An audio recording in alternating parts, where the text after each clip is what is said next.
नमस्कार दोस्तों, स्वागत है आप सभी का आपके अपने और उज्जैन के पहले community radio station radio Dastak 90.8 FM पर। हाजिर हैं हम आप सभी के लिए आपका पसंदीदा कार्यक्रम लेकर, जीवन की डोर सेहत। दोस्तों, जैसा कि आप सभी को जानकारी है कि कार्यक्रम जीवन की डोर सेहत में आपकी सेहत से जुड़ी हुई बहुत सारी महत्वपूर्ण जानकारियों की चर्चा हम करते हैं और आप तक आपकी सेहत को अच्छा बनाए रखने की सारी जानकारियां, सारे महत्वपूर्ण तथ्य आप तक पहुंचाते हैं। इसी कड़ी में एक बार फिर हम हाजिर हैं हमारा कार्यक्रम जीवन की डोर सेहत लेकर, जिसमें आज विशेषज्ञ के तौर पर हमारे साथ मौजूद हैं उज्जैन के कैंसर एवं मल्टी स्पेशलिटी हॉस्पिटल, जिसमें कैंसर के लेटेस्ट ट्रीटमेंट की पूरी सुविधा उपलब्ध है, वेदा हॉस्पिटल की consultant radiation oncologist doctor Gargi मूल्य मैम। बहुत बहुत स्वागत है मैम आपका रेडियो दस्तक 90.8 FM के स्टूडियो में। Thank you madam. नमस्ते श्रोताओ, मैं डॉक्टर गार्गी मूल्य हूँ। मैंने एमडी रेडिएशन ऑन्कोलॉजी मुंबई के टाटा हॉस्पिटल से किया है और अभी 3 महीनों से मैं उज्जैन के वेदा हॉस्पिटल में कार्यरत हूँ। तो मैम, जैसा कि आज हम हमारे जो रेडियो दस्तक के श्रोतागण हैं उन्हें कैंसर के बारे में काफ़ी सारी जानकारी देने से संबंधित चर्चा करने वाले हैं और वेदा हॉस्पिटल जैसा कि कैंसर का एक स्पेशलिटी हॉस्पिटल है, तो हम सबसे पहले यही चाहेंगे कि हमारे श्रोताओं को इस बात की थोड़ी जानकारी मिले कि आखिर ये कैंसर क्या होता है, क्योंकि ये बीमारी आजकल जैसा कि सुनने में बहुत ज़्यादा आ रहा है, हमारे देश में काफ़ी लोगों को ये समस्या होने लगी है। तो हम चाहेंगे कि इस बारे में आप कुछ जानकारी दें कि आखिर ये कैंसर जैसी समस्या है क्या। तो कैंसर एक ऐसी बीमारी है जो शरीर में खुद से बन जाती है। जैसे शरीर के हम सेल्स जो बोलते हैं, कोशिकाएं होती है, उनका अनियंत्रित बढ़ना, इसे कैंसर कहते हैं। शुरुआत में जब कैंसर बनता है तो वो बहुत ही छोटा होता है, आँखों से या कोई भी स्कैन में नहीं दिखता, पर धीरे धीरे वो बढ़ने लगता है। और उसकी मेन ये प्रॉब्लम है कि एक बार वो बढ़ने लगा तो वो शरीर के एक हिस्से से दूसरे हिस्से में चला जाता है, जिसे हम मेटास्टेसिस कहते हैं या कैंसर का फैलना ऐसे कहते हैं जी। तो वो फिर सीरियस बात हो जाती है जी। तो जैसा कि कैंसर जैसी गंभीर बीमारी के रूप में माना जाता है कि कैंसर एक गंभीर बीमारी है और काफ़ी ज़्यादा भारत में कैंसर के केसेस सुनने में भी आते हैं। तो कौन से प्रकार का कैंसर भारत में सबसे ज़्यादा देखने को मिलता है और उसका क्या कारण आपको लगता है कि क्यों ये कैंसर बहुत ज़्यादा भारत में मिलने लगा है? हम पुरुषों में देखें तो सबसे ज़्यादा मुंह, नाक, गले के कैंसर्स हमें दिखते हैं और वो जो तंबाकू का सेवन करने से होते हैं, ये वो कैंसर्स होते हैं। उसके अलावा फेफड़ों के कैंसर बहुत ही कॉमन हुए हैं, वो भी बीड़ी पीने से, सिगरेट पीने से, ये चीज़ों से होते हैं। हम महिलाओं में देखें तो सबसे ज़्यादा स्तन का कैंसर ये अभी देखा जाता है। उसका कारण है लाइफस्टाइल चेंजेस, मोटापा, ये जो बढ़ती जा रही प्रॉब्लम्स है उसके वजह से होता है। दूसरा जो महिलाओं में कैंसर होता है वो है जो बच्चेदानी का मुंह होता है जी, उस जगह का कैंसर होता है। तो उसका कारण है कि जो मासिक होता है महिलाओं में उस समय प्रॉपर ठीक हाइजीन ना मेंटेन होना, ये उसका कारण होता है। तो ये 2 कैंसर्स है, ये महिलाओं में और पुरुषों में जो कॉमन कैंसर्स है जी। तो जैसा कि आप बता रही हैं कि जो ये महिलाओं वाला कैंसर है ये मोटापा और साफ़ सफाई ना रखने की वजह से हो सकता है। साथ ही जो पुरुषों में है कैंसर वो तंबाकू, सिगरेट, इन सब के सेवन से हो सकता है। यानी ये सभी जीवन शैली से जुड़ी चीज़ें हैं जिनसे जुड़े हुए ये कैंसर आपने सामान्य जो हमारे भारत में पाए जा रहे हैं ये बताए। तो क्या ये कैंसर रोके जा सकते हैं? क्या इनका होना टाला जा सकता है? जो तंबाकू के वजह से जो कैंसर होते हैं उनको ज़रूर कम किया जा सकता है। तो बचपन से बच्चों को स्कूल में या जैसे वो कॉलेज में जाते हैं तब से उनको सेंसिटाइज या सिखाना चाहिए कि तंबाकू का सेवन कैंसर में बदल सकता है जी। तो तंबाकू का सेवन रोकने से, सिगरेट रोकने से, उसके साथ साथ शराब का भी बहुत बड़ा रोल होता है कैंसर के बनने में। तो वो चीज़ें बहुत ही ज़रूरी है। उसके अलावा जो महिलाओं में होता है जो स्तन का कैंसर होता है, तो मोटापे पे ध्यान रखना, फिर बाकी जो जीवन शैली है हमारी, जैसे ज़्यादा मांसाहार ना करना, डाइट पे ध्यान रखना, ये सब चीज़ें बहुत ज़रूरी है। उसके साथ साथ जो जो मासिक है महिलाओं का, तब ठीक हाइजीन मेंटेन करना, सही चीज़ों का उपयोग करना, ये सब बहुत महत्वपूर्ण है।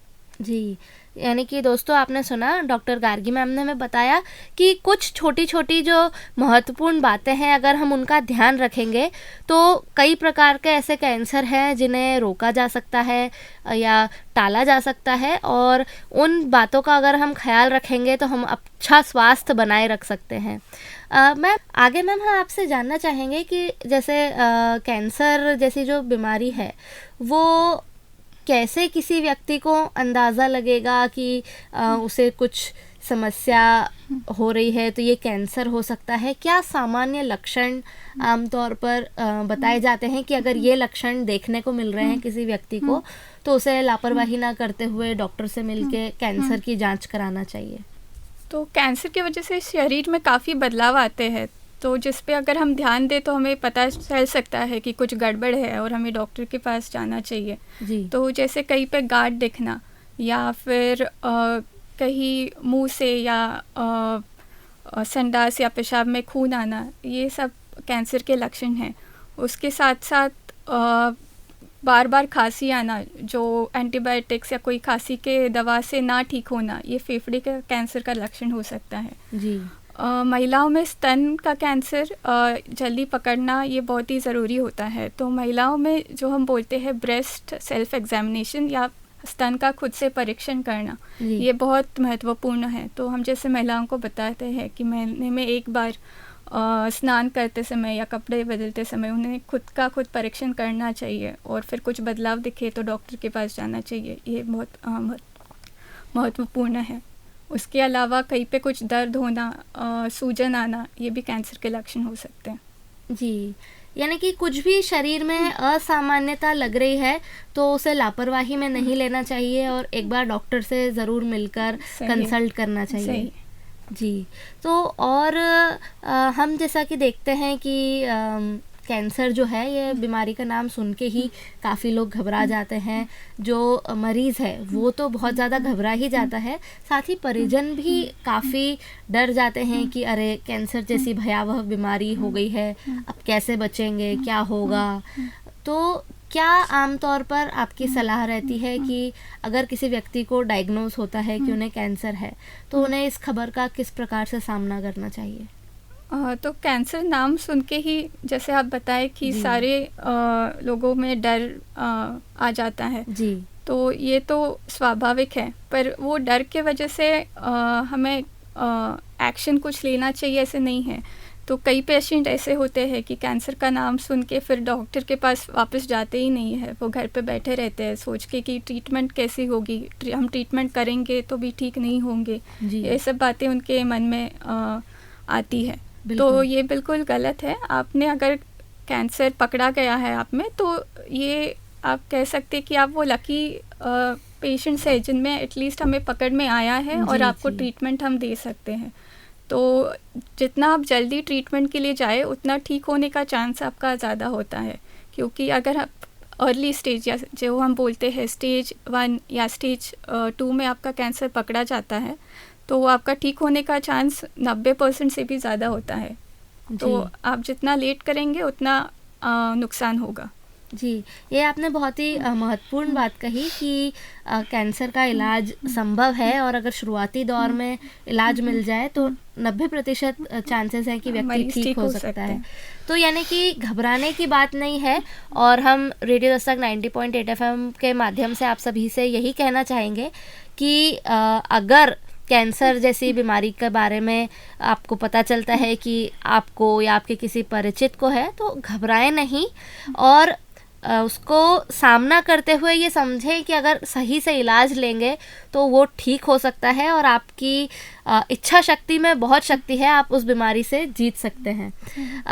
मैम जैसा कि आपने बताया कि अगर ट्रीटमेंट कराया जाए तो कैंसर ठीक हो सकता है, तो क्या क्या ट्रीटमेंट या इलाज के उपाय मौजूद हैं आज के समय में, क्योंकि अब तो साइंस ने बहुत तरक्की की है और मेडिकल में बहुत सारी सुविधाएं हैं कि बीमारियों को जल्दी ठीक किया जा सकता है।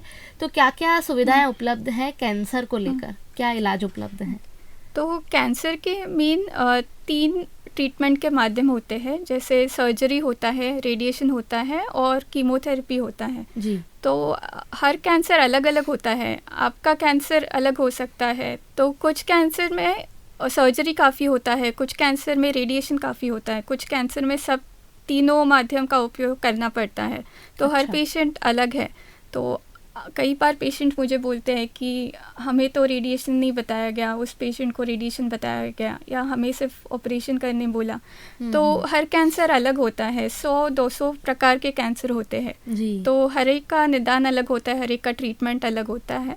तो आपके लिए क्या बेस्ट ट्रीटमेंट है वो आपके डॉक्टर ही डिसाइड कर सकते हैं जी जी। और अभी कैंसर के हर ट्रीटमेंट में कुछ आधुनिक चीज़ें आई है, जैसे सर्जरी में भी बहुत नई प्रकार की सर्जरीज है, रेडिएशन में आधुनिक टेक्निक आए हैं, कीमो के भी कई प्रकार आए हैं जिससे साइड इफ़ेक्ट कम हो सकते हैं। तो कैंसर में हर प्रकार के ट्रीटमेंट में एडवांसमेंट या इम्प्रूवमेंट हो रही है जी। तो जैसा कि आपने बताया कि 3 तरह के इलाज हैं, सर्जरी, रेडिएशन और कीमोथेरेपी। तो इसमें हम कीमोथेरेपी तो काफ़ी लोगों ने सुना हुआ शब्द है, कैंसर से जुड़ा हुआ ही लोग जानते हैं कि कैंसर यानी कीमोथेरेपी। रेडिएशन के बारे में जैसे आपने जानकारी दी कि कुछ कैंसर सिर्फ रेडिएशन से भी ठीक हो सकते हैं, तो हम जानना चाहेंगे कि ये रेडिएशन थेरेपी क्या है, इसके बारे में कुछ जानकारी दें। तो रेडिएशन या आमतौर पर जिसे सिकाई कहते हैं, तो इसमें हम कैंसर का ट्रीटमेंट करते हैं एक मशीन के द्वारा। तो जैसे एक्सरे की मशीन होती है, सीटी स्कैन की मशीन होती है, वैसे ही एक प्रकार की मशीन होती है जिससे हम एक्सरेज के द्वारा ट्रीटमेंट देते हैं कैंसर का। जैसे आपने बहुत पेशेंट्स ने देखा होगा कि कैंसर में सीटी स्कैन का उपयोग किया जाता है कैंसर का स्टेज करने में या निदान करने में। तो वही प्रकार के एक्सरे रेडिएशन के ट्रीटमेंट में भी उपयोग किए जाते हैं, पर उनकी जो पावर होती है वो 1000 गुना ज़्यादा होती है जब हम वो ट्रीटमेंट के लिए इस्तेमाल करते हैं। तो ये एक्सरेज के द्वारा हम जो कैंसर की कोशिकाएं हैं उनको मारने की कोशिश करते हैं। अच्छा। तो जो रेडिएशन हम इस्तेमाल करते हैं उसके वजह से क्या होता है, जो कैंसर के जो सेल्स होते हैं वो ज़्यादा तेज़ी से बढ़ने वाले सेल्स होते हैं। तो रेडिएशन के वजह से उनका ज़्यादा नुकसान होता है और जो शरीर के नॉर्मल जो सेल्स या कोशिकाएं होती है उसका कम नुकसान होता है। तो जो अभी आधुनिक प्रकार के जो टेक्निक आई है, मशीनें आई है, उसके द्वारा हम जो नॉर्मल हमारे बॉडी के सेल्स है या ऑर्गन्स है उसका हम साइड इफ़ेक्ट कम कर सकते हैं और जो कैंसर की जो ट्यूमर है उनका नुकसान हम बढ़ा सकते हैं। अच्छा, तो ये जो लेटेस्ट तकनीक आप बता रहे हैं कि रेडिएशन की इस लेटेस्ट तकनीक से कैंसर का इलाज हो सकता है, तो क्या ये इलाज हमारे उज्जैन में भी मौजूद है?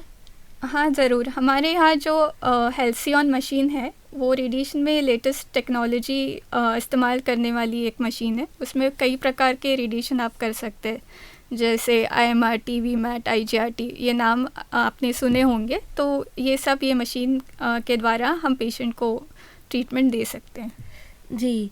तो यानी कि उज्जैन में, हमारे अपने उज्जैन में ये सभी इलाज मौजूद हैं। हाँ। और कैंसर का अच्छे से अच्छा ट्रीटमेंट यहाँ पर संभव है। तो कैंसर का इलाज जैसे कि आपने बताया कि समय रहते कराना ही चाहिए, तो अगर जैसे कोई व्यक्ति इलाज कराता है तो उस दौरान उसे क्या सावधानियां रखने की सलाह दी जाती है, और इलाज के बाद अगर वो ठीक हो गया है उस दौरान उन्हें किन बातों का ध्यान रखना चाहिए, क्या सावधानियां रखनी चाहिए? पहली बात तो ये है कि सही टाइम पे ट्रीटमेंट लेना। जैसे कई बार ऑपरेशन के बाद पेशेंट को कहा जाता है कि आपको रेडिएशन लेना है, कीमो लेना है, तो वो सही वक्त पर लेना बहुत ज़रूरी है।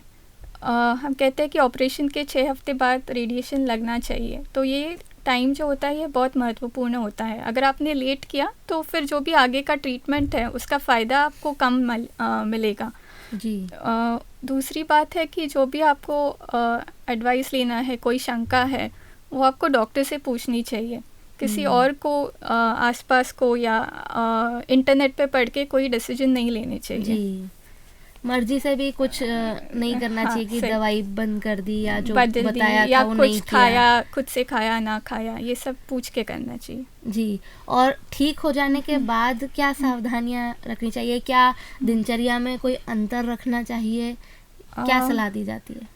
तो एक बार ट्रीटमेंट ख़त्म हो जाए तो फॉलोअप पे रहना बहुत ही महत्वपूर्ण है। जैसे एक बार ट्रीटमेंट ख़त्म होते ही हम हर 3 महीने पेशेंट को बुलाते हैं, जी। ताकि अगर कैंसर वापस भी आता है तो फिर वो जल्दी हम पकड़ पाए और फिर से ट्रीटमेंट करके पेशेंट ठीक हो पाए। ये बहुत जी। महत्वपूर्ण है। अगर आप फिर से तकलीफ़ होने तक रुक जाए तो तब तक शायद बहुत देर हो जाएगी और फिर बीमारी ठीक नहीं हो पाएगी। जी। उसके अलावा जो हम बोलते हैं, जो तंबाकू या सिगरेट की वजह से कैंसर जो होते हैं, जैसे फेफड़ों का, नाक, गले, मुंह का, तो उन पेशेंट में बहुत ज़रूरी है कि वो तंबाकू का सेवन बिल्कुल बंद करें, नहीं तो जी। दूसरा या तीसरा कैंसर डेवलप होने सकता का है। संभावना होता है। जी। उसके अलावा सेहत में जो खाने पीने में सही चीज़ें खानी चाहिए, एक्सरसाइज करनी चाहिए, ये सब चीज़ें बहुत ज़रूरी है। जी। बहुत ही महत्वपूर्ण जानकारियाँ मैम आज आपने रेडियो दस्तक के सभी श्रोताओं को दी, और कैंसर से जुड़ी हुई कई सारी जानकारी उन्हें मिली, और हमें पूरी उम्मीद है कि ये जागरूकता उनके काफ़ी काम आएगी। मैम, इसी तरह से एक जो हम आपसे जानना चाहेंगे कि एक आम प्रश्न हमने कई बार सुना है, और जैसा अभी आपने जानकारी में भी बताया कि कुछ जो मुख्य कैंसर हैं वो तंबाकू, सिगरेट, अल्कोहल, इन सब के सेवन के कारण होते हैं। लेकिन अक्सर कई लोगों को ये भी कहते सुना है कि फलाने व्यक्ति ने तो कभी इन चीज़ों का सेवन नहीं किया, फिर भी उसे कैंसर हो गया। तो क्या इन चीज़ों का सेवन न करने के बावजूद भी कैंसर होने की संभावना रहती है? हाँ, ज़रूर। हम कितने पेशेंट देखते हैं जो बहुत ही हेल्दी लाइफस्टाइल जीते हैं, कभी स्मोकिंग या तंबाकू नहीं किया हो, फिर भी उन्हें कैंसर होता है। तो ये भी पॉसिबल है। हर कैंसर का जो कॉज है वो हमें अब तक पता नहीं चला है। तो कई सारे कैंसर होते हैं, जैसे पेट का कैंसर होता है, या फेफड़े में भी अलग प्रकार के कैंसर होते हैं। कुछ कैंसर होते हैं जो सिर्फ उनमें होते हैं जो कभी स्मोकिंग नहीं किए हो, ऐसे भी प्रकार के कैंसर होते हैं। अच्छा। तो फिर उसके अलावा आपकी क्या लाइफस्टाइल रही है, आप किस प्रोफेशन में थे, उस हिसाब से भी आपको कैंसर के जो हम बोलते हैं कार्सिनोजेंस, उससे कांटेक्ट आपका आ सकता है। जैसे पहले एस्बेस्टोस फैक्ट्री होते थे, तो उनमें जो लोग काम करते थे उनको फेफड़ों का कैंसर होता था।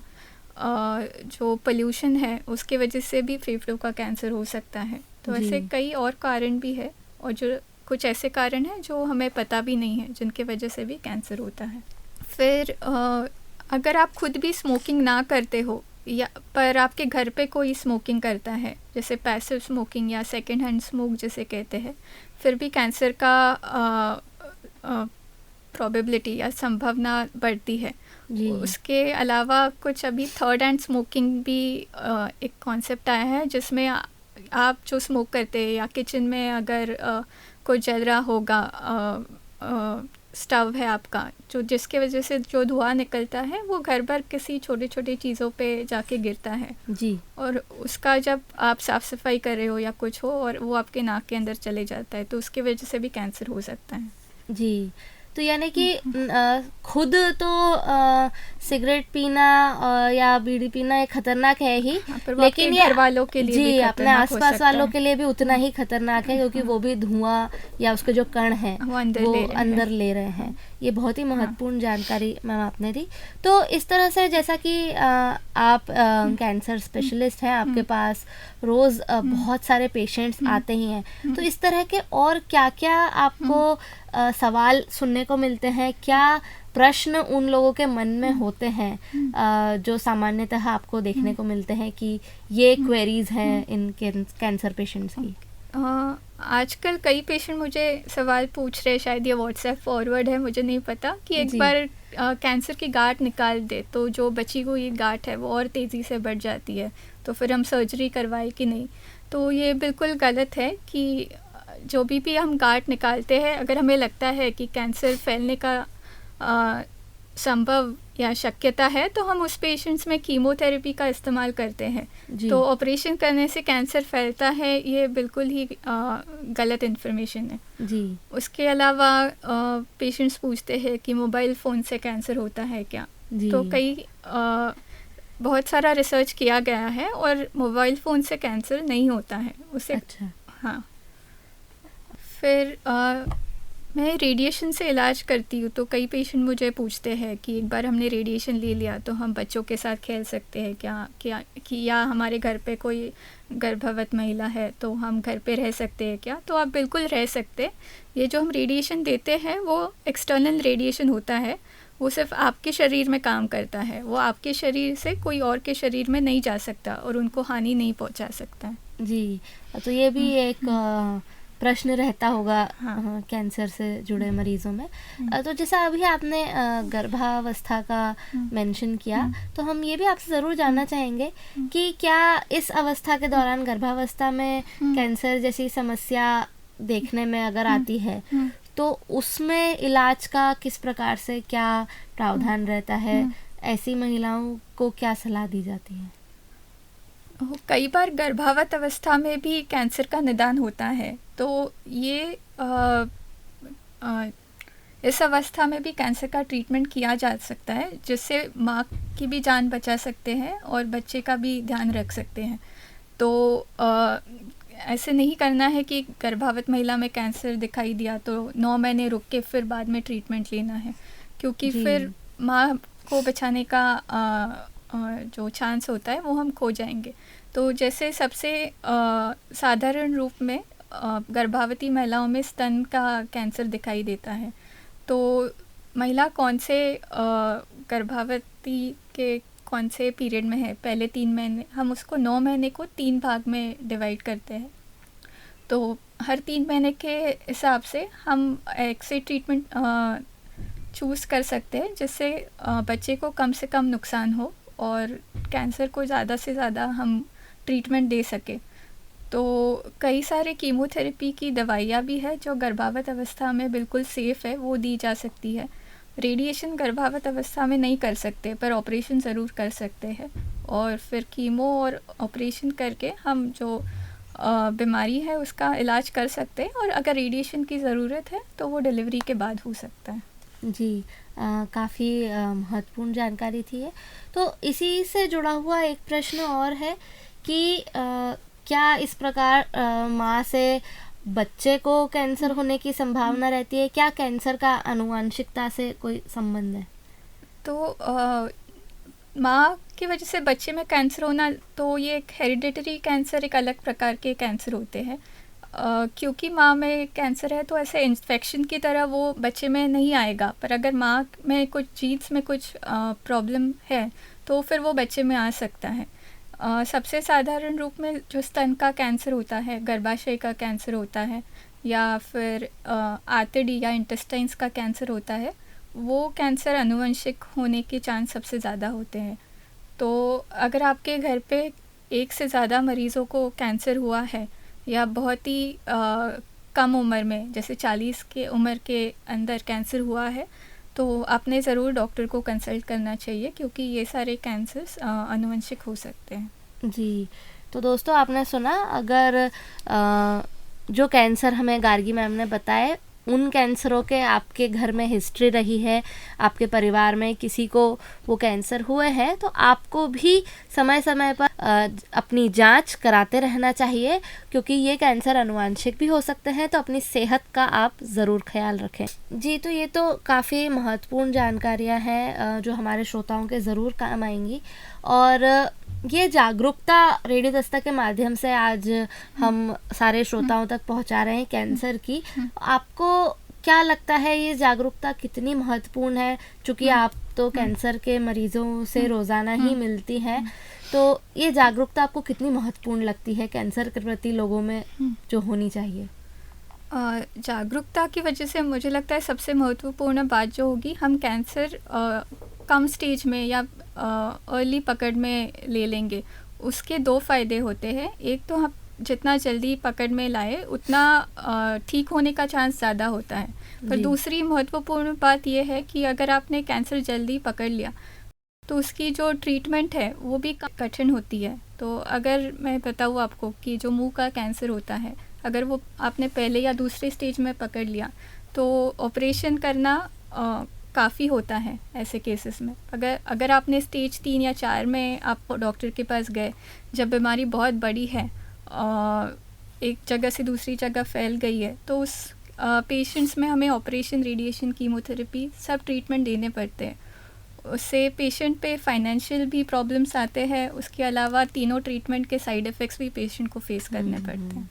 जी, बहुत ही महत्वपूर्ण बात आपने कही, यानी कि कैंसर का जितना जल्दी उसे पहचान के उसका इलाज शुरू हो सके वो उतना ही फ़ायदेमंद है पेशेंट के लिए, हर लिहाज से, उसके स्वास्थ्य के लिहाज से।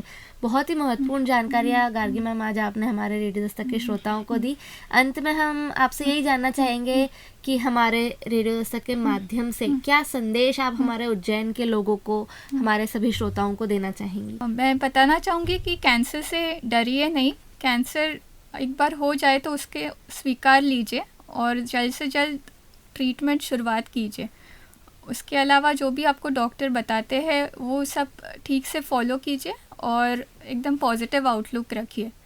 और ठीक होने के चांसेस दिन पे दिन बढ़ते जा रहे हैं। हमें कई सारे नए टेक्निक्स आ रहे हैं, कुछ पूरे जग में जो भी चल रहा है उसका भी भारत में भी फ़ायदा हमें दिखाई देता है। जैसे पहले हमें पता नहीं चलता था कि दूसरे दुनिया में क्या चल रहा है, कुछ नए ट्रीटमेंट आए, उसका यहाँ तक पहुँचने को टाइम लगता था, पर अभी ऐसे नहीं है। जो भी नई दवा आती है, टेक्निक आती है, वो कुछ दिनों में ही हमें भारत में भी मिल सकती है।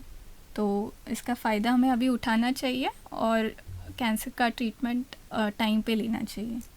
बहुत बहुत धन्यवाद मैम, आपने इतना महत्वपूर्ण समय दिया और इतनी अच्छी जानकारियाँ हमारे रेडियो दस्तक के सभी श्रोताओं को दी। एक बार पुनः आपका धन्यवाद। Thank you. तो दोस्तों, ये थे हमारे साथ कैंसर एवं मल्टी स्पेशलिटी हॉस्पिटल वेदा हॉस्पिटल की consultant radiation oncologist doctor Gargi मूल्य मैम, जिन्होंने कैंसर से जुड़ी हुई काफ़ी सारी महत्वपूर्ण जानकारियाँ आज हम सभी के साथ साझा की। और कैंसर के प्रति ये जागरूकता आपके स्वास्थ्य के लिए बहुत ही महत्वपूर्ण है। तो रेडियो दस्तक 90.8 FM के माध्यम से हमारी यही उम्मीद है कि आप हमेशा स्वस्थ रहें, अपना, अपने परिजनों का, अपने आसपास वालों के स्वास्थ्य का अच्छे से ख्याल रखें और हमेशा खुश रहें, प्रसन्न रहें। और सुनते रहिए आपका अपना रेडियो दस्तक 90.8 FM। सुनेगा उज्जैन, बढ़ेगा उज्जैन। नमस्कार।